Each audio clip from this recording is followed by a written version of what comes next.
जब कोई भी यूपीएससी या फिर पीसीएस लेवल के एग्जाम्स की प्रिपरेशन स्टार्ट करता है तो उसके मन में एनसीईआरटी से रिलेटेड बहुत सारे डाउट्स होते हैं, क्योंकि हम हर किसी से सुनते आए हैं कि एनसीईआरटी पढ़ना बहुत इंपॉर्टेंट है और हमें सारे सब्जेक्ट की और सारी क्लासेस की एनसीईआरटी पढ़ना इंपॉर्टेंट है। तो जो कोई भी प्रिपरेशन स्टार्ट करता है ना, वो थोड़े से प्रेशर में आ जाता है। उसे लगता है कि हाँ, ये सच है, हमें सारे सब्जेक्ट की एनसीईआरटी पढ़नी चाहिए और सारी क्लास की एनसीईआरटी पढ़नी चाहिए। तो वो अपने आप पे एक एडेड प्रेशर लेने लगता है। और बहुत बार हम ये भी सुनते हैं या फिर ये भी क्वेश्चंस होते हैं एस्पिरेंट्स के, जो लोग नई नई प्रिपरेशन स्टार्ट करते हैं कि हमें ओल्ड एनसीईआरटीज पढ़नी चाहिए या न्यू एनसीईआरटीज पढ़नी चाहिए, क्या वाकई हमें एनसीईआरटीज पढ़ने की जरूरत है कि नहीं।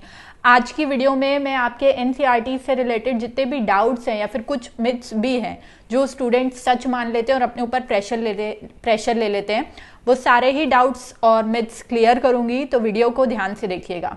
पहली बात तो ये आती है कि ऐसा क्यों कहा जाता है कि हमें एनसीईआरटीज पढ़ना इंपॉर्टेंट है, क्या ये बात सच है? तो हाँ, ये बात बिल्कुल सच है कि एनसीईआरटीज पढ़ना बहुत ही ज़्यादा इंपॉर्टेंट है। क्यों इंपॉर्टेंट है? देखो, बात ये होती है ना कि I am a type of person जिसको हर बात के पीछे क्यों जानना इंपॉर्टेंट है। जब मैं ने अपनी प्रिपरेशन स्टार्ट करी थी तो हर कोई कहता था एनसीईआरटी पढ़ने इंपॉर्टेंट है, एनसीईआरटी पढ़ने इंपॉर्टेंट है, but nobody was actually telling me कि क्यों इंपॉर्टेंट है। तो मैं आपको, जिन्होंने भी नई प्रिपरेशन स्टार्ट करे, उनको बता दूं एनसीईआरटीज पढ़ने इसलिए इंपॉर्टेंट होता है क्योंकि स्कूल्स वगैरह में हम सिर्फ रट लेते हैं और एग्जाम दे आते हैं और पास हो जाते हैं, लेकिन हमारे जो बेसिक्स हैं चीज़ों के वो क्लियर नहीं है। और यूपीएससी की प्रिपरेशन में हमें बहुत हाई लेवल की चीज़ें पढ़नी होती हैं। तो उन हाई लेवल की चीज़ों को पढ़ने के लिए हमारे बेसिक्स स्ट्रांग होने चाहिए, जो कि स्कूल में हम लोगों ने नहीं करे। इसलिए हमें ज़रूरत होती है कि हमें एनसीईआरटीज पढ़नी होती हैं ताकि हमारे जो बेसिक्स हैं वो क्लियर हो जाएं। तो अगर स्कूल में हम लोगों को अच्छे से पढ़ाया जाता या फिर अगर हम लोगों ने खुद को इतनी अकल होती कि भाई अच्छे से पढ़ लो, अदरवाइज यही चीज़ें एनसीईआरटीज के फॉर्म में पढ़नी पड़ेंगी बाद में, तो फिर हमें शायद एनसीईआरटीज पढ़ने की आज ज़रूरत नहीं पड़ती। ठीक है, तो ये कारण होता है कि हमें एनसीईआरटीज पढ़ना इंपॉर्टेंट है। एनसीईआरटीज की बात चली रही है तो मैं आपको बता दूं कि दिशा पब्लिकेशन का 5 एनसीईआरटीज का एक कॉम्बो आता है, जिसमें आपको Indian polity, Indian economy, history, geography और साइंस एंड टेक की एनसीईआरटीज मिल जाएंगी। ये 5 एनसीईआरटीज हैं जो कि क्वेश्चन बैंक के फॉर्म में है। ठीक है, they are based on the syllabus of class 6 to 12 और एनसीईआरटीज से रिलेटेड जितने भी इंपॉर्टेंट कॉन्सेप्ट्स होते हैं वो सब इनमें कवर किए गए हैं।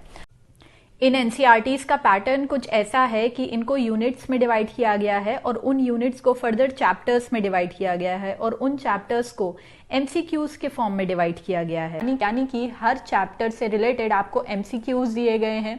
ठीक है, उनका आंसर दिया गया है और उनका डिटेल्ड एक्सप्लेनेशन दिया गया है, जैसे कि मैंने बताया कि ये क्वेश्चन बैंक के फॉर्म में है। और इतना ही नहीं, हर यूनिट के बाद आपको उस यूनिट से यूपीएससी प्री और मेंस में जितने भी क्वेश्चंस आए हैं वो दिए गए हैं, उनका आंसर दिया गया है, डिटेल्ड एक्सप्लेनेशन दिया गया है। मेंस में जो वर्ड लिमिट या फिर स्पेस लिमिट होती है उस हिसाब से आपको आंसर दिया गया है आपकी प्रैक्टिस के लिए। इसके अलावा इसमें अलग से हर यूनिट के एंड में और चैप्टर वाइज भी एनसीईआरटी बेस्ड आपको यूपीएससी प्रीलिम्स और मेंस के लिए प्रैक्टिस क्वेश्चंस दिए गए हैं ताकि आप अपनी प्रैक्टिस अच्छे से कर पाएं। तो if you are looking for NCERTs तो इस वीडियो के डिस्क्रिप्शन बॉक्स में मैं आपको लिंक दे दूंगी, you can definitely check out.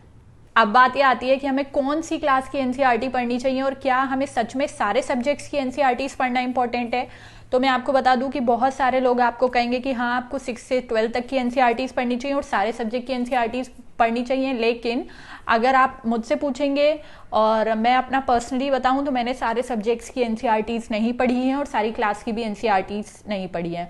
उसका रीज़न ये है, मतलब कोई लॉजिक नहीं है ना। मतलब मान लो कि स्कूल में हमने कोई तो सब्जेक्ट्स ऐसे रहे होंगे जिनके हमारे बेसिक्स क्लियर होंगे, चलो स्कूल में नहीं पढ़ा, कॉलेज में हमने वो सब्जेक्ट्स लिए होंगे। For example, I was from commerce background और कॉलेज में आके मैंने अपना स्ट्रीम आर्ट्स लिया था।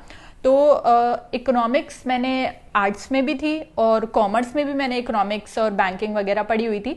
तो इकोनॉमिक्स की एनसीईआरटी पढ़ने का कोई भी मतलब नहीं था मेरे लिए। तो देयर वाज नो पॉइंट ही मैं इकोनॉमिक्स की एनसीईआरटी पढ़ती, उतना मुझे मेरे बेसिक्स क्लियर थे, मुझे आता था।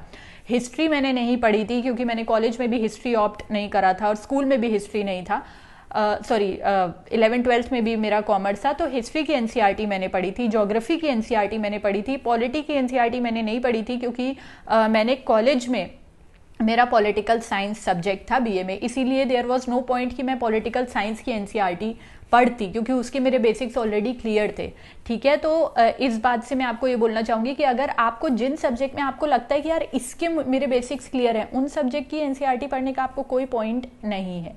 जो सब्जेक्ट्स आपके लिए नए हैं, जिनको आपको लगता है कि यार मुझे इसके बेसिक्स नहीं आते हैं, for me history geography was new, वो मुझे नहीं आते थे उनके बेसिक्स, तो मैंने उनकी एनसीईआरटी पढ़ी। इकोनॉमिक्स और political science I was having these subjects in my BA, so there was no point कि मैं उनकी एनसीईआरटी पढ़ती, तो मैंने अपना टाइम वेस्ट नहीं करा। तो ये आपको स्मार्टली अपने लिए चूज करना है खुद, दिस इज वेरी सब्जेक्टिव।